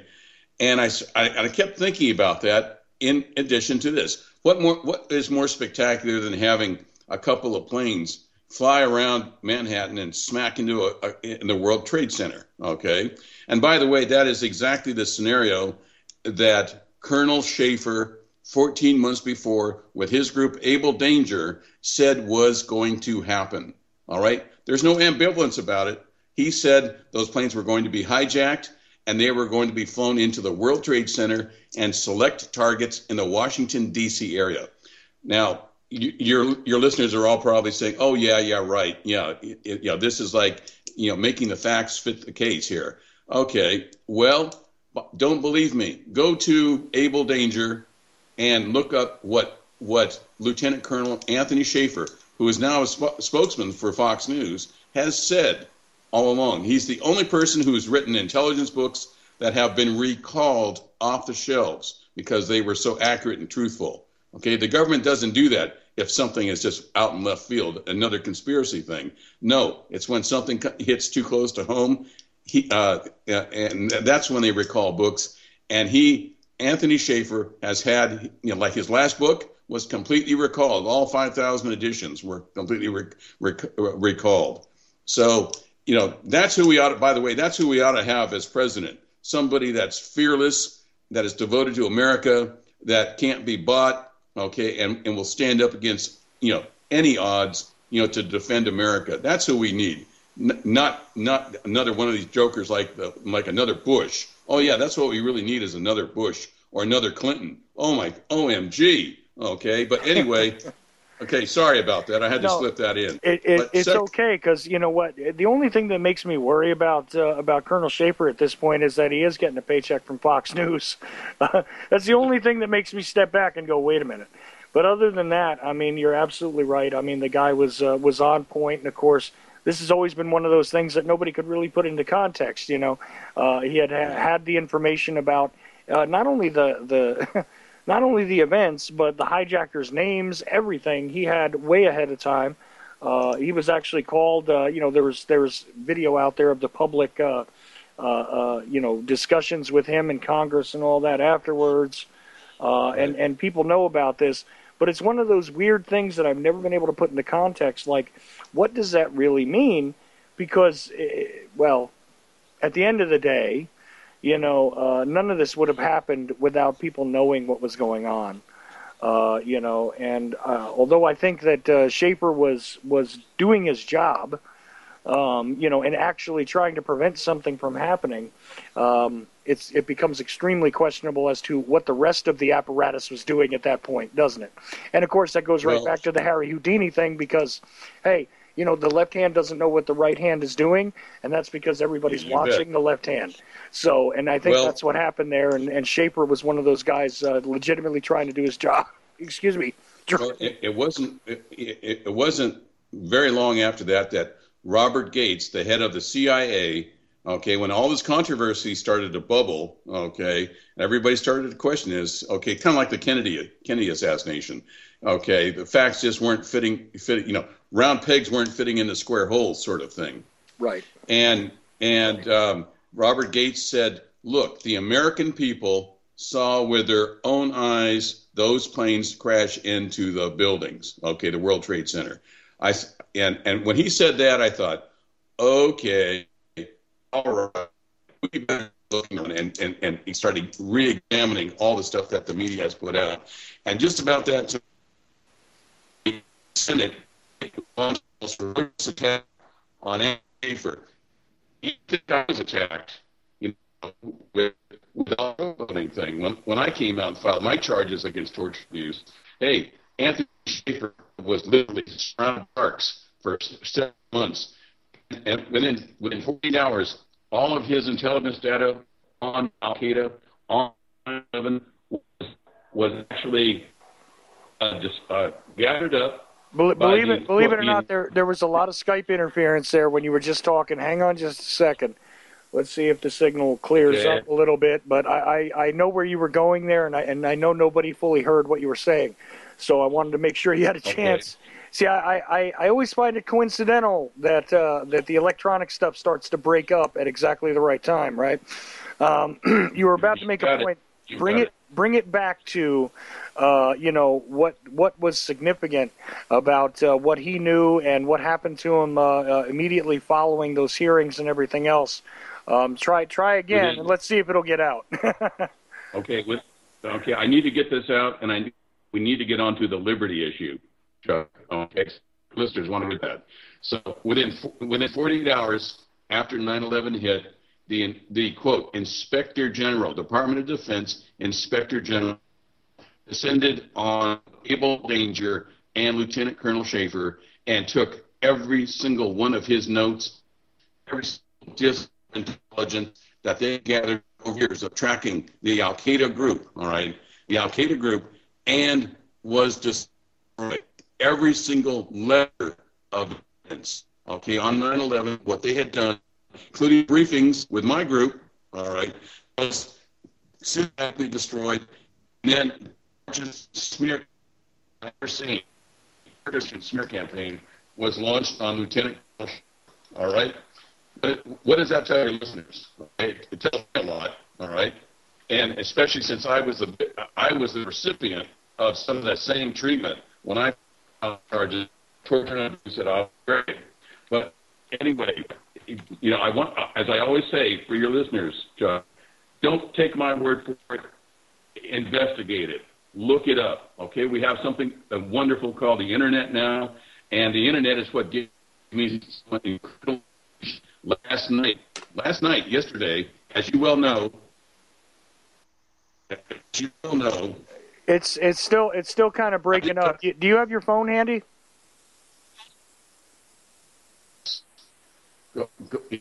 Okay, send that message in. Do you have your phone handy?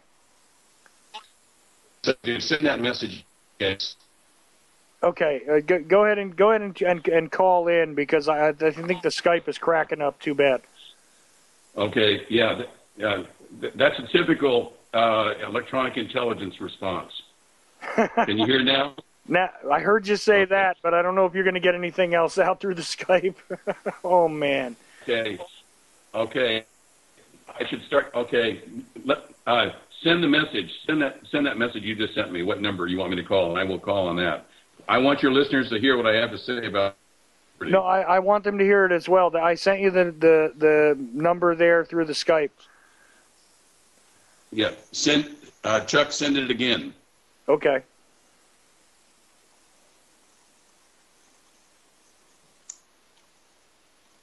No. So, okay, I have it, Chuck. I'm calling in. Oh, you got it. Okay. Okay. Right. Is it too far? No, that's fine. Okay. Yeah, because it's completely cracking up every time he's trying to make a really solid point here, and I know what points you're trying to make. I want you to make them. So. Okay. 1 sec, Chuck, and I got it. Okay. Might have been too high. Okay. Yeah, the Skype totally cracked up, but let's just see if we can't get him back on the regular phone line and allow him to continue his point, because I know where he was going there. Can you hear me, sir? Yes, I can. Ah, there we go. Okay, now I hear you, and I wanted you to get that point out, so please go ahead. Okay, yes, last night, thanks to my data miner, and by the way, my data miner wants to speak to one of your survivors, the survivors from the Liberty, to match up the documentation that he has now gathered. Is that possible? Well, I can actually put him in touch with somebody who's in touch with a lot more of them than I am. Okay. So I'll he is do that. Yes. My data miner is listening, okay, and he really wants to speak to one of the survivors to match up some of the documentation that he has uncovered. All right, and to make a long story short, and I don't want to belabor this because of the survivors of the Liberty, who I respect greatly. Okay, there was something. Okay, back in 1967, there was a group called the Commission 303. Sounds very sinister, and it turns out, yes, it was. The 303, they were all the heads of all the intelligence agencies, including foreign agencies, that got together, and they would discuss different operations. Whenever somebody wanted to have a war, they would get together and discuss it. Okay, and the group 303, okay, Commission 303, was responsible, and you now have that documentation sent to you, Chuck. Okay, it has been sent to you. that states that, yes, the Liberty, this group knew they were going to send the Liberty into harm's way. They knew what would happen to the Liberty, and there was collusion very clearly with the Israeli government to what would happen to the Liberty, all right? And the Liberty, as it states in the documentation that was sent to you, okay, states that, yes, the Liberty is an acceptable loss, as in the entire ship and entire crew were expected not to be destroyed by the Israelis, okay? Right. And the premise was that, yes, that would give us support and make it look like, that would give the Israelis our support and make it look like that the Egyptians actually had attacked the Liberty, and of course this is all imperative on the fact that no one was to survive under any circumstances the attack. Well, there was a problem. First of all, there was a U.S. submarine that was watching the entire attack, and then 2 unexpected Russian MiGs flew through the area, totally unexpected, and saw the attack. All right. So that I've always wondered, because I was just a child at the time when this happened, but I had always wondered, how could the Israelis, who are just famous for their detailed planning, their Amman, the military intelligence arm of Israel, doesn't make big mistakes. Okay, they occasionally make mistakes, but those just happen given operational nature. But they don't make big mistakes like misidentifying a ship several hundred feet long as being an Egyptian ship that was supposed to be carrying horses. Okay, for a U.S. intelligence gathering ship. Okay, that had just come on scene from the Ivory Coast, which was actually clearly flying a U.S. flag, which was clearly identified, which was known to the Israeli military. It was the most highly decorated ship of its kind at the time. It was absolutely one of those things that you knew about. If you were in the military of any of these nations over there, you knew quite a bit about the Liberty. It was a significant craft in and of itself. And the thing is that the Israeli Defense Forces, the IDF, knew exactly where to hit, to knock out the initial communications on the Liberty.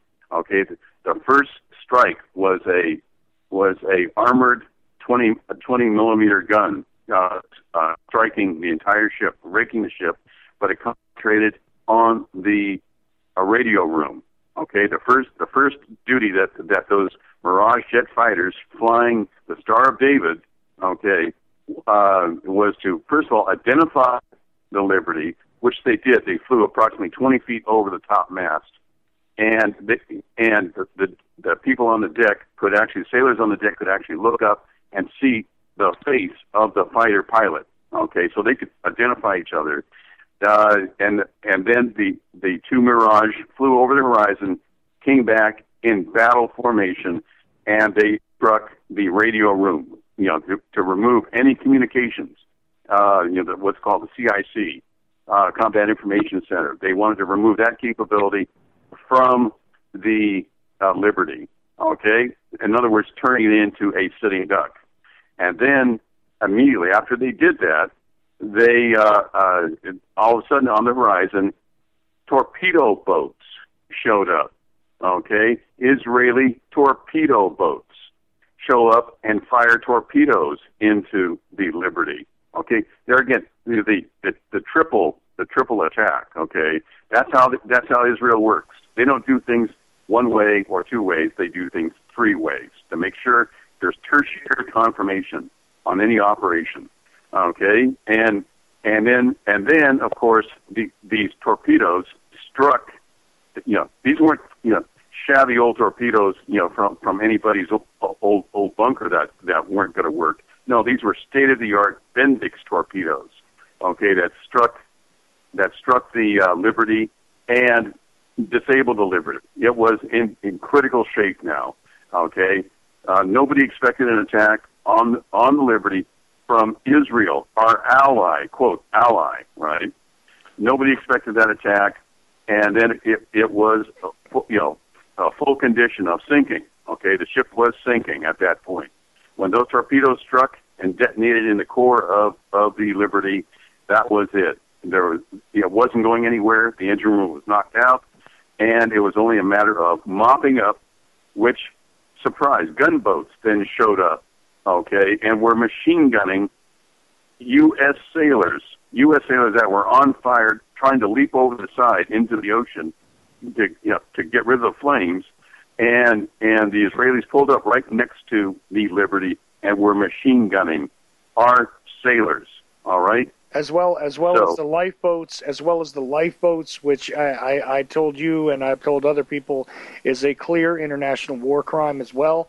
When a ship is disabled, even that is a war crime. Believe it or not, the machine gunning survivors on floating boats is literally a war crime. In addition, they were dropping napalm on the deck.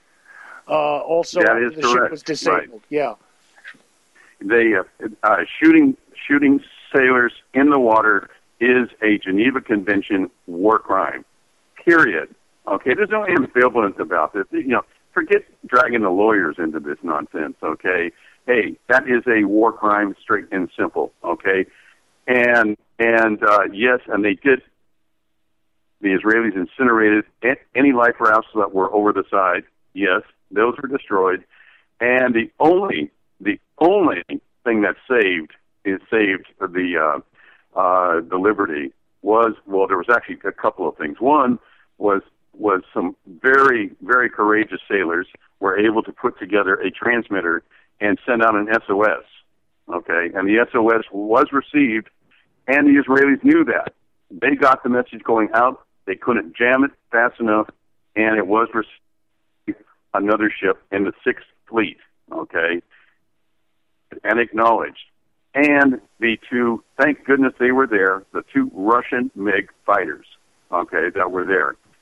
In other words, the whole thing had been blown wide open with those MiGs unintentionally being there. Well, they had unfriendly witnesses. They had unfriendly witnesses, ones they couldn't control directly. That probably would have explained to the world that what they just saw was, if they had sank and killed all hands aboard, we would have been confronted with, at least in the Russian news media at the time, they would have stated that the Israelis attacked their ally.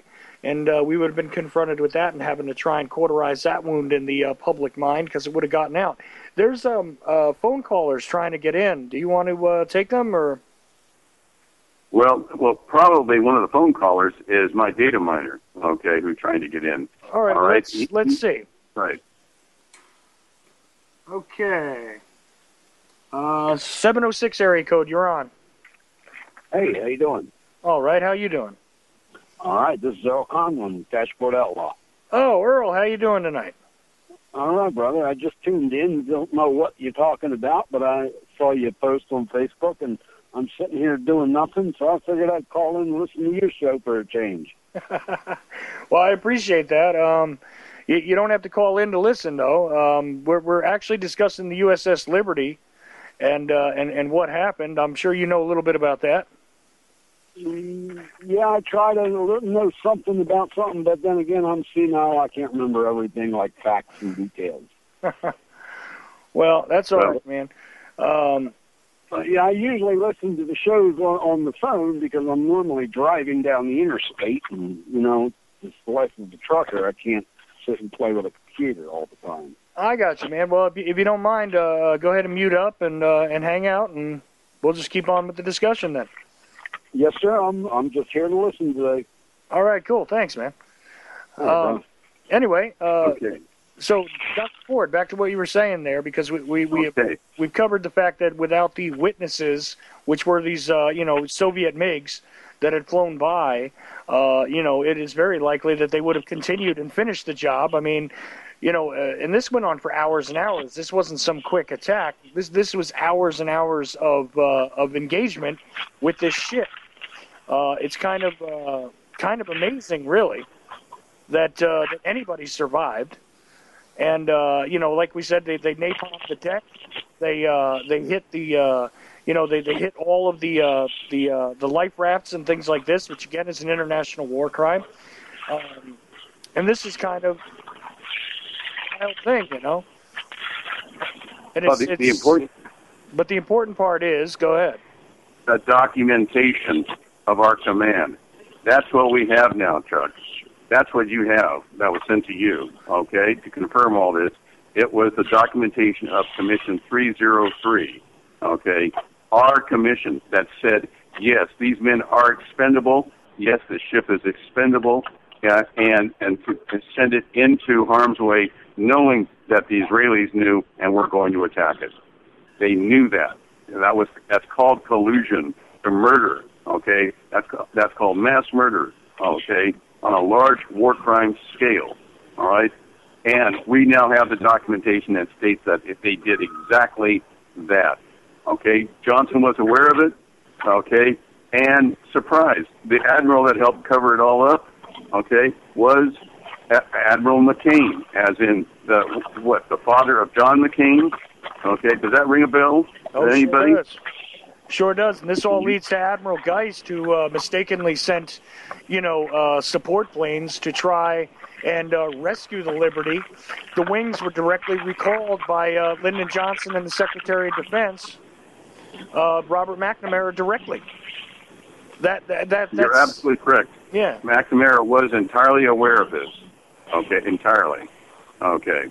So, no, he was deeply involved, and like I say, this is all germane, all academic, until you have documentation, and now we have the documentation that shows that, yes, that the Commission and Johnson, Commission 303 and Johnson knew exactly what they were doing when they sent our ship into harm's way. No, absolutely, and this is one of those things that, like I say, it's one of those things that we believe, but as time goes on, now the documentation becomes available, and you can actually see this stuff in writing, and I really would love to have the exact conversation that was recounted by people about that discussion with Geist about let the thing go to the bottom, because yes. Mm-hmm. There's no statute of limitation on on these kind of things and on murder. This is murder, what they call this. Precisely. All right? Mm-hmm. And it was murdering our own people for political convenience. All right, that's what this is called. Okay, I'm so tired of government semantics, especially in my case. I'm an expert now on semantics. Coming out of the government. Okay, and it seems our government runs on semantics. Okay, there's nothing ambivalent about this. Our government sent the Liberty into harm's way, expecting it to be destroyed, and all those men slaughtered. No, absolutely, and that's the point of it. And this is, again, as time goes on, it seems like the crazy conspiracy theorist keeps getting proven correct over and over again. It's a whole lot worse than what it is we actually imagined years ago. And every time we take a look at one of these historical situations, what do we have? But continued complicity, the absolute complete lack of regard for human life, the discarding of assets which are acceptable losses, and so on and so forth. And meanwhile, what do we get at the end of the day but the political corruption, which is allowed to flower by it. I mean, and that's the thing, is that everybody who is, and this is why I say this all the time, and no offense to you, sir, but the fact is, I would never encourage anyone that I care about or love in any way, shape, or form to ever join the military at this point, to be put into a position to be one of these expendable assets, to be fighting, on behalf of corporate interests. Absolutely not. None of my children, none of the people that I care about directly in my real everyday life life would I ever encourage to join the military service at this point in time. And that's a terrible thing, because there was a point in my life when I felt as though that was a completely honorable vocation. And it still is in the mind of those who join up. But the reality of what's actually done to them, the reality of actually how they're handled, how they're treated by the government, by the military apparatus, by the corporations who pull the strings, is a far cry from that honorable service that that we all grew up to understand was the reality of being in the military. And I hope you don't take offense to that, but that's how I feel about it. Well, I'm going to contribute to that. Okay, I just finished up a book called Dead Wake. Okay, it's about the Lusitania being sunk in World War I. That's what got the United States of America into World War I, was the sinking of the Lusitania. Do you know who ordered, basically, or allowed and accommodated the sinking of the Lusitania? Was Winston Churchill. Okay, he was High Admiral of the Navy, and he knew that a submarine was prowling. Okay, the U-20 was prowling for that ship, looking for that ship, the Lusitania, and one torpedo, which is still unbelievable, one torpedo sank that ship and killed almost 2,000 people. All right? The first thing that Winston Churchill did was said, let's court-martial the captain of the boat. Okay, let's jump to World War II. All right?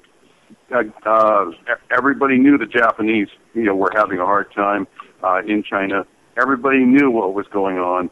And the radio intercept said, yes, the Japanese were going to attack Pearl Harbor long before they got there. And surprise, the admiral that was in charge, was court-martialed. Okay, and it wasn't until recently that even new evidence was allowed to be introduced in his defense. He was court-martialed, for the attack on Pearl Harbor. Okay, and found guilty, found culpable. Okay, and then, all right, and then somebody called in the other day, and I spoke to about the Maddox, the Gulf of Tonkin in Vietnam. Surprise, another ship. What is it about ships that get us into all these problems? And the reality about the Maddox and the other ship that were there in the Gulf of Tonkin is that there was likely no incursion whatsoever from the Vietnamese at all. It was a completely fictitious event. Right. Absolutely. And what about the Maine? Remember the Maine? Okay, in Cuba. All right. There you go. They finally figured out its coal bunker was damp and blew up. Okay. But what happened? We launched, one of the first wars of the 20th century. Okay, was against Cuba and Teddy Roosevelt and San Juan Hill. All right. But what is it about ships and launching of wars, starting of wars? Okay. And now we have, and then of course what happened? Got us into the Middle East was the Liberty. All right, the Liberty. That was designed to get us involved on the side of Israel, against Egypt, against the Arab countries, and it almost succeeded. It almost succeeded. All right, at the cost of several sailors' lives and one of our ships. All right, exactly. That's what it was. Look, we're almost out of time, Dr. Ford, and I want to thank you for coming on. Of course, all of these things keep repeating, and they've really stepped up efforts in recent years because, after all, to get us into the modern wars in the Middle East, we got 9/11. Of course, previous to that, they had, the setups of bombing of the coal and all of that. And these things continue to go on where ships are being bombed and all these events are being staged. And then they wonder why it is that we believe that just about all of this is being staged and put on the great world stage to illustrate and to push things into the new design, the new wars that they desire. And I can't thank you enough. If there's anything you want to say right here with the last couple of, half a minute, go right ahead. Okay. You're absolutely right. The Middle East, we had the Liberty, and don't forget the Stark, the USS Stark, that was almost sunk, and we also have the Cole, Where is it? It was refueling in Yemen, all right? Okay, does anybody see a pattern here forming? Okay, I do. I certainly do, And, And before the swift boaters get a hold of me again, okay, nice try. We will get to the bottom of all these attacks and then the documentation that is now being produced. All right, because as I told your listeners, I am being swift boated, for reporting war crimes, and we are going to get to the bottom of all of this.